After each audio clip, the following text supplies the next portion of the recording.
ہمارے روزمرہ کے جو معمولات ہیں یا روزمرہ کے جو رشتے ہیں ان کے ساتھ ہمارا برتاؤ کیسے ہونا چاہیے۔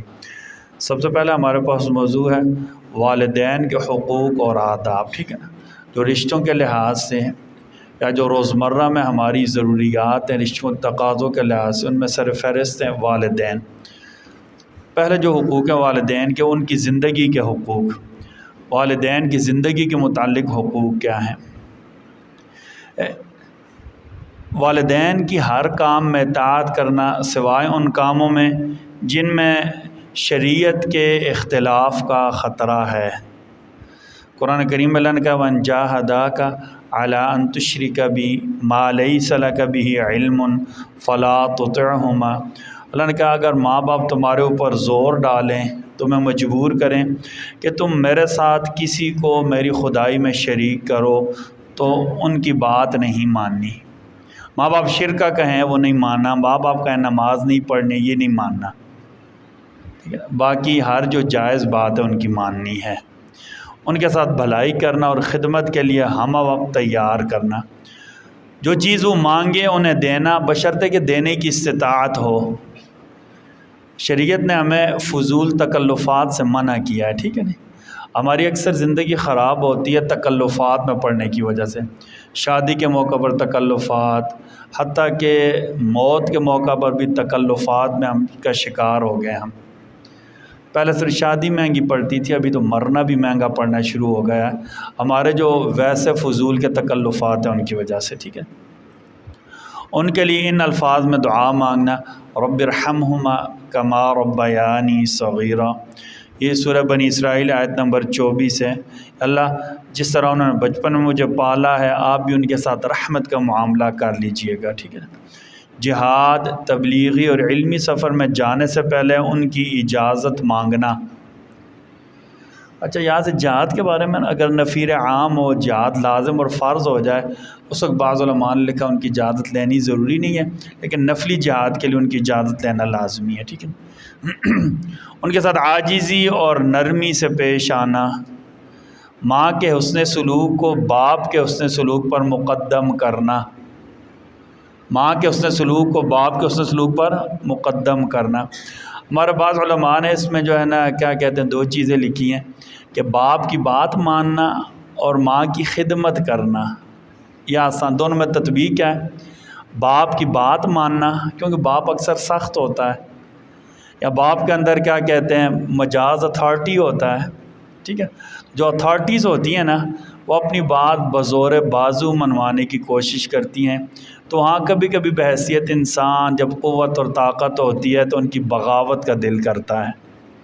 اس کی زندہ مثال لے لینا، اتھارٹیز نے کیا لکھا ہوا ہے، ہم نے ریڈ سگنل پر کیا کرنا ہے، رکنا ہے، لیکن انسان کا دل کبھی کبھی کیا کرتا ہے، اس سگنل کو میں کیا کر دوں، توڑ دوں۔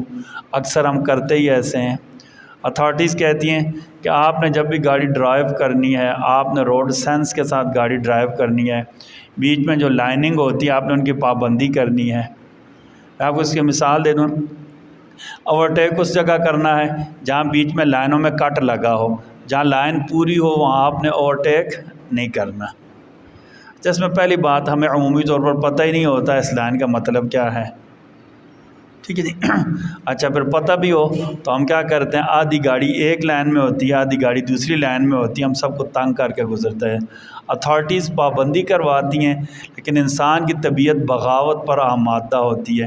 اسی طرح والد کی بات ماننے کا مطلب کیا ہے، چونکہ ان کی قوت اور طاقت ہوتی ہے، بسا اوقات دل نہیں کرتا کہ باپ کی بات مانی جائے، تو شریعت نے کیا کہا، نہیں آپ نے اپنی بات نہیں چلانی، ان کی بات مانی۔ اور ماں نرم دل ہوتی ہے، عورتوں میں ویسے بھی رقت ہوتی ہے طبعاً، تو جو نرم لوگ ہوتے ہیں نا ان کی خدمت زیادہ کرنی چاہیے، ٹھیک ہے جی۔ اس لیے کیا ماں کے حسن سلوک کو باپ کے ساتھ حسن سلوک پر مقدم کرنا۔ عام حالات میں کھلانے میں والدین کو اولاد پر مقدم رکھنا، ٹھیک ہے جی۔ اچھا، بیوی کو ماں پر اور دوستوں کو باپ پر ترجیح نہ دینا۔ اس بارے میں بڑی مشہور حدیث علقمہ رضی اللہ تعالیٰ عنہ، ٹھیک ہے نہیں، کہ کیا کہتے ہیں بیوی کی بات مان لینی، ماں کو پیچھے چھوڑ دینا، ٹھیک ہے نا۔ اسی طرح دوست آ جائیں تو باپ کی بات نہ ماننا، دوستوں کے ساتھ آگے پیچھے چلے جانا، خصوصاً جو نوجوان ہیں وہ ایسے کرتے ہیں، ٹھیک ہے نا۔ والدین کے جو متعلقین ہیں، متعلقین کون ہیں؟ چچا، پھوپھی، اعلیٰ ترتیب، ٹھیک ہے۔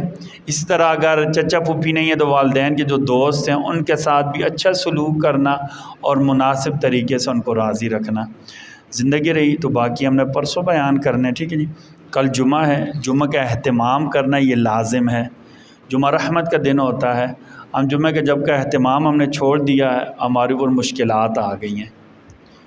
جمعہ کی چھٹی بعض لوگوں نے لکھا شرعاً تو نہیں ہے، لیکن جمعہ کے اہتمام کی وجہ سے کبھی کبھی یہ ہوتا ہے نا، کسی چیز کی اتنی اہمیت ہوتی ہے باقی چیزوں کو اس کے لیے پینڈنگ کر دیا جاتا ہے۔